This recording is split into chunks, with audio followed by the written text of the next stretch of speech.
what's poppin' lads? I know it's been like a year and a half now since I made my last video on this Tardis build thing, but I am still occasionally getting asked about it and how it works and all that, so I thought I would revisit it and make a video going behind the scenes on how I've made everything and how you can make something like this on your worlds. So let's head inside and I will show you what I'll be showing off today. So here we're in the console room now. We're currently dematerialized. If I pull this lever, we end up in flight. If I input something like this, and then attempt to land, we've been unsuccessful. So I will go over here and dematerialize. Now we've dematerialized. Go back into flight, put something like this in, attempt to land, successfully landed, which means I can now leave and we are somewhere else in my storage room this time. And now let's put the pearl back in and then head back into the console room. Then we can go back into flight and successfully land.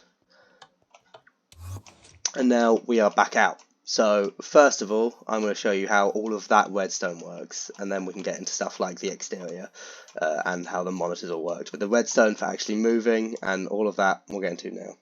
So rather than scaring you all off by showing you the redstone on the actual build, which does look like this, I am going to take you onto the creative world where I designed this redstone, and it is a lot simpler to look at. So we will head over there now. So in theory, this is all of the redstone. It still looks quite complicated, but here it's much easier to break down, and I will show you how everything works. So this here is the very first prototype of the Tardis, and this ingenious method for hiding this redstone, one which I might use again.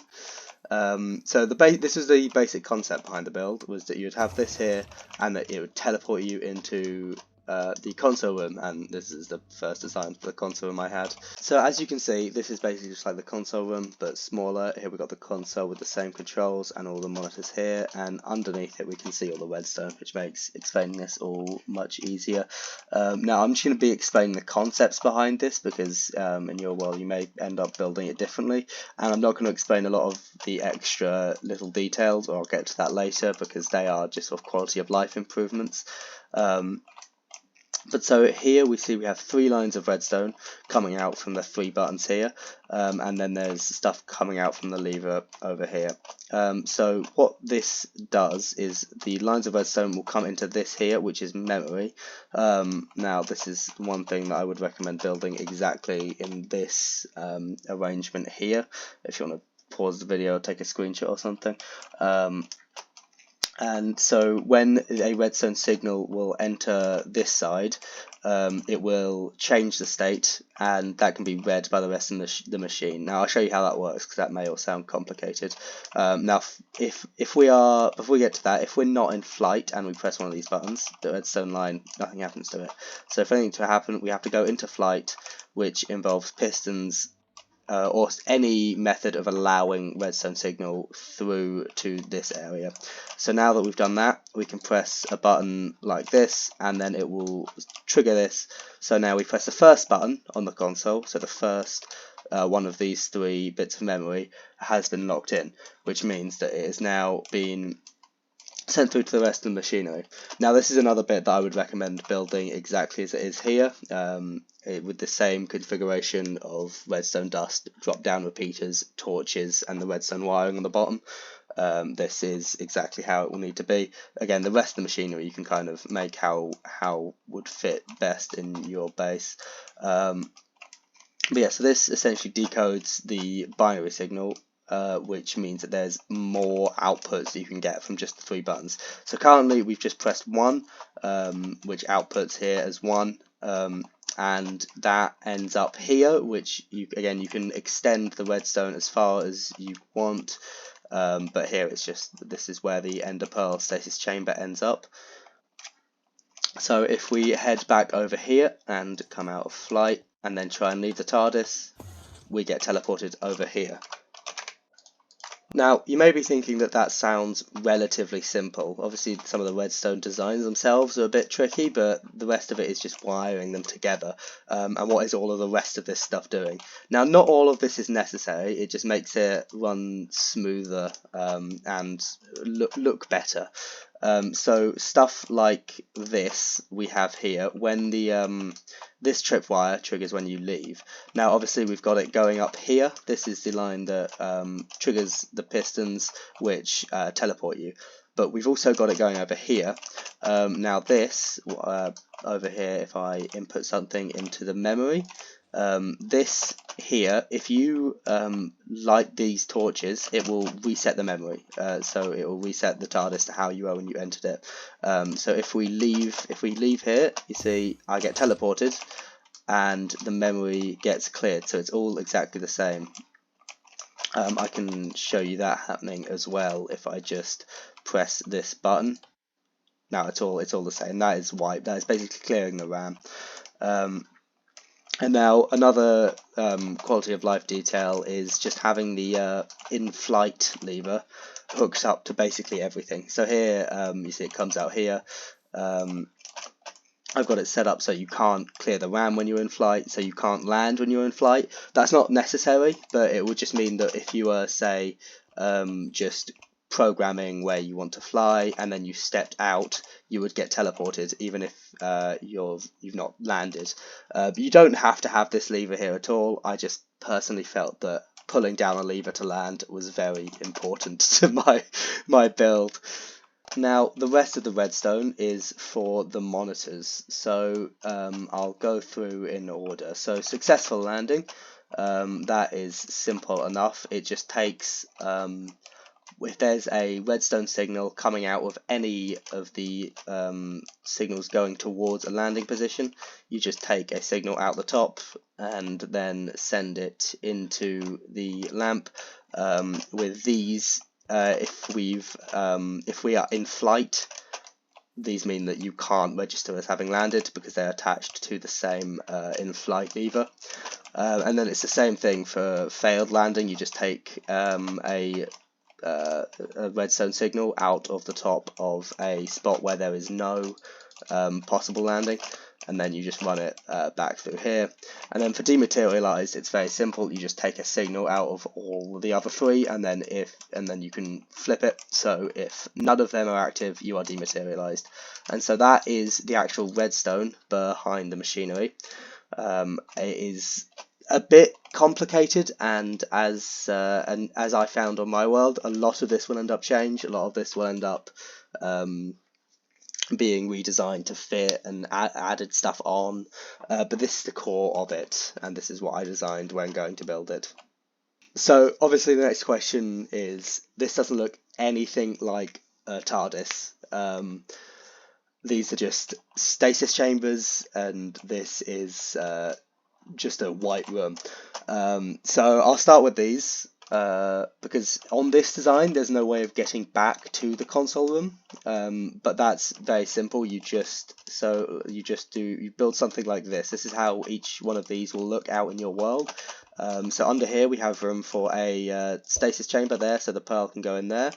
And then if you press this button, you get taken in here. So you just feed the redstone wiring coming out there into one of these modules, just with a redstone line, repeaters and stuff. I will get onto how you make them further away if you want to make them outside of your base or something. That is possible. But for now, you just want to attach this up to that. And then here we've got a pressure plate, which, as you can see there, it triggers a redstone signal coming out of here. So that's how you make one of these. This is quite simple when you get the knack of it, and then yeah, you can just attach it up to all of this redstone. So yeah, while functional, this console room doesn't look anything like the one in the actual TARDIS build. And as a matter of fact, this TARDIS doesn't even look like the actual TARDIS build. So that leaves the question of how do you make the roundels and how do you make the actual outside of the TARDIS. So as you can probably have guessed from seeing in here and seeing the other build, these are maps. And as you can probably have guessed from having a look out here, it takes a lot of map art. So this is just pure blue, and if I go a bit further on out here, this is just pure white. And so I will have to head back to my actual world to show you how I did it on there. So, as I'm flying over here, you will start to see the map art I am talking about, and as you can see, it is a bit big. Let me go down here and grab some maps to show you what it actually will look like. So here, as you can see on this blue side, it is the bottom bit of the TARDIS here. Again, it is rather big, and then, as you can probably assume, this is one of the roundels from inside. Now, this method isn't perfect, and it's much easier to see when you're holding the map. You can see down here where I'm flying, the shading is a bit off. I did experiment with a lot of stuff to see what was the best look. I found that using one block and then just rotating it at different angles for different colours was the best method. It would be possible to do this without having errors in the shading, but you would have to stand away from the map as you built it, and then build it line by line and fill it in going backwards, which is a big task, which isn't something that I've done. If anyone does try and build something like this and successfully pulls that off, do let me know. I'd love to see it. I might try it myself at some point, but I mean the actual error is so small that it doesn't feel worth it. And you could get the same on this this build. You can see just some small shadow bits at the bottom here where I'm flying, but it's nothing terrible, and it still looks really good. But yeah, that's how you make any kind of map art. With the actual TARDIS itself, this is only one of the frames. Obviously, the top of the TARDIS here, these ones, these are all just like locked maps, and you can just copy them however many times you want when you've got one. So I built this this frame. And then just reused a lot of the base for this. So I'll put some screenshots up now of what these all actually looked like when I had built them. But yeah, I took them all down as I went, just to save on wool. But that is how you actually make the inside and the outside of the TARDIS. Right, so that is pretty much everything you'll need to know to build one of these. We've got the actual redstone, how that all works, how you can build the interior and the exterior, as well as the TARDIS modules. The last thing I'm going to show you is how to do long distance redstone, which you'll only need if you want to build TARDIS modules far away from your base. If you just want to put them within a few chunks, you should be fine with just redstone wires. But yeah, let's get into that now. So yeah, as you can see, if I go into flight, the TARDIS has short range and long range flight. Let me show you what that looks like from the actual redstone side. So this bit, if you'll remember, is the bit that decodes the 3 redstone lines coming out of the memory into 7 redstone lines over here. And so what I've done is I've taken outputs from both sides of this so that we can get 14 from just the 3 lines. Now how that works is that if it's set to short range flight, these pistons here are up, and if it's set to long range flight, these pistons here are up. And since they're down, it's on short range, the redstone signal can't get through to long range flight. Now obviously you don't have to have short range flight and long range flight. You could have like into the future or into the past or something, but it just doubles the amount of places you can get the TARDIS to go with only one extra lever. So if I set it to long range flight and then say I input this, we can still successfully land. And now, because this is using longer redstone, it does take a bit longer. It shouldn't take massive amounts of time depending how far away it is, but there you go, it took a few extra seconds. And so now I'm here, which, if you've seen my last video on the TARDIS, this is my time travel base, which I will show you here is just a recreation of exactly how my base used to look back when I started this world. But interestingly, there is no redstone connection between this TARDIS and that TARDIS. So how do we get the signal there? Well, for that, let me go back to the redstone over here, and we can trace the signal the entire way it goes. So when you select that location and leave the TARDIS, the signal starts out at the end over here. in this last one because it's 1, 1, 1. That's the furthest down the end, and so it will follow this down here through the mess of wiring. You can probably see why I didn't use this as my demonstration TARDIS. It'll go up here, then along here out to this redstone nether transmitter thing. And so you see we've got 2 lines coming in here into one portal. And so how I've dealt with that is one, the one we're following, the shoots out emeralds, the other one shoots out poppies, and then there's another one down here which shoots out iron, which we will get back to. So the emerald from our signal gets shot out here, and it gets picked up by one of these minecarts under the portal and sent down here, where it will get picked up by whichever one of these it fits into with this auto sorter design, which you'll be able to find auto sorters online if you know how to build them. If not, copy this design here with redstone on top, a comparator repeater running into the block with a torch, and then on top you need 41 of an item and then some random blocks just to hold it. So our emerald will get taken in here, and it will be registered here, and then the signal will get relayed on this direction into this portal, where it will be spat out here and then registered here, which the TARDIS can pick up. And then it's the same on the way back. This way it shoots out iron, where again it is picked up here, and it is sent back this way, where the iron is shot out here.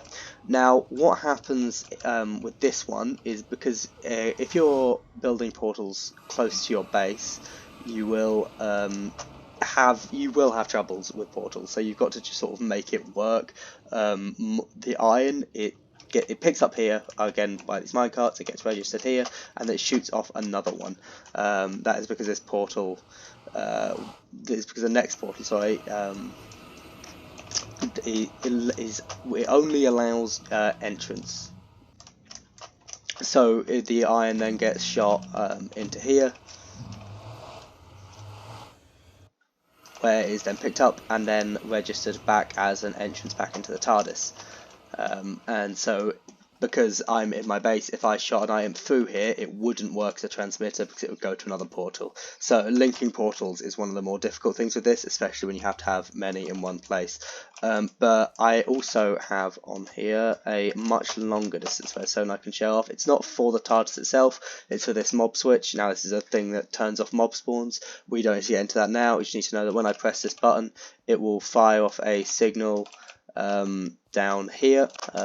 Again, it goes to the same transmitter over here. This time it shoots out a poppy, and I will show you sped up the route it takes, just to show what kind of distance you can cover. So here, those are also, I'm about around 0, 0 are my coordinates. And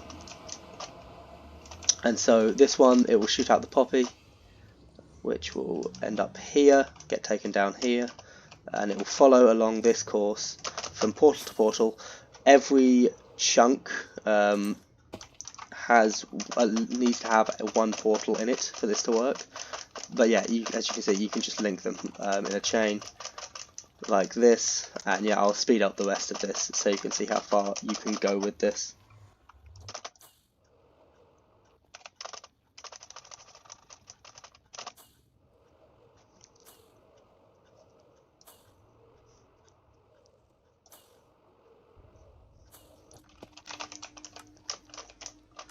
So yeah, as you see, you can go a large distance in the nether. If I go on to this penultimate one, I don't want to disrupt the last one there, you can see we have travelled 5,000 blocks in one direction and 2,000 blocks in another, so you can really get a signal a decent way.